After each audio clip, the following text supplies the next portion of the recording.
বাজিতপুরের পাটুলিঘাটে মারামারির অভিযোগে সংবাদ সম্মেলন।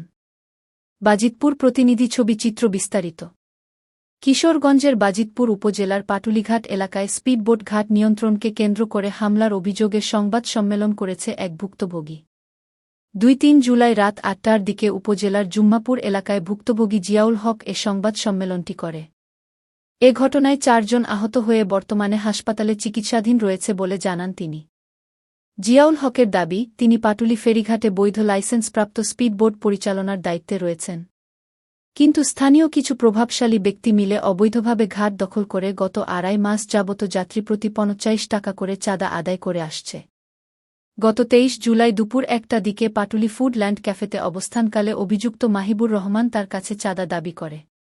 তিনি চাঁদা দিতে অস্বীকৃতি জানালে কিছু সময় পর অভিযুক্ত মাহিবুরসহ আরও অন্তত ১৭-১৮ জন দেশীয় অস্ত্রশস্ত্র নিয়ে হামলা চালায়। তাকে এলোপাথারি মারধর করে আহত করা হয় এবং তার সাথে থাকা নগদ ২ লক্ষ টাকা ছিনিয়ে নেওয়া হয় বলে অভিযোগ করেন। এ সময় সাক্ষী তারেক মিয়া বাধা দিলে তাকে বল্লম দিয়ে আঘাত করা হয় এবং তার ডান হাতে গুরুতর ছিদ্রযুক্ত জখম হয়। অপরদিকে শফিকুল ইসলাম নামের আরও একজনকে কোমরে আঘাত করে গুরুতর জখম করা হয়। পরে আহতদের বাজিতপুর উপজেলা স্বাস্থ্য কমপ্লেক্সে ভর্তি করা হলে কর্তব্যরত চিকিৎসক উন্নত চিকিৎসার জন্য শহীদ সৈয়দ নজরুল ইসলাম মেডিকেল কলেজ হাসপাতালে পাঠান। আমি কই যেতে পারি, আমি এলাকা সাইডে আয় বসে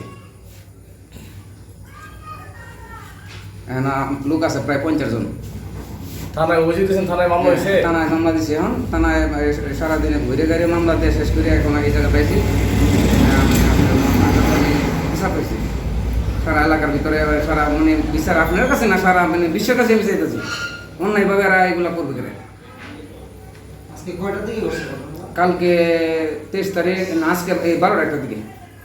আপনারা যে বুট চালাইতেছেন এর কি কাগজপত্র বৈধ আছে? বৈধ, আমরা বৈধ কাগজপত্র নিয়ে লাইসেন্স করে নিয়ে তারপরে আমরা এসেছি বিআইডব্লিউটি এর কাছ থেকে, তার এই অফিসার হয়ে আমরা উদ্বোধন করে দিছি। এরা কি প্যাসেঞ্জার পিছে ৫০ টাকা চাইতেছে? প্যাসেঞ্জার পিছে ৫০ টাকা চাইতেছে। প্রতি বুটে ১০ জন দিতেছে, ১০ জনে ৫০০ টাকা দিতে হইব, না দিলে তারা মানে মারধর করবো। আমাদের মারধর করছে। তারা কারা? তারা হয়েছে কি মাহিবুর মেম্বরের ছেলে আছে, বাতিজা আছে। তার মানে এরা একটা সংগঠন আছে, সংগঠনে এগুলো করছে। আপনারা কারা মারধর করছে নাম বলেন? মাহিবুর মেম্বার, ইকবাল, মুসা, জিল্লু, সজীব, এরপরে আবুল, মানে আর অনেক লোক আছে। তারা সবাই নাম তারা বলতে পারি না। তার আমি আমাদের মালিকে আমাদেরকে এই গুড় আইনে দিচ্ছে, আমরা পরিচালনা করবো। এখন আমরা লাখ লাখ টাকা মালিকের কাছে আমরা মারধর করছি। এখন আমরা কি করতে পারি? আমরা তো সরকারের কাছ থেকে অনুমতি আইনে আমরা এই জায়গায় নামছি।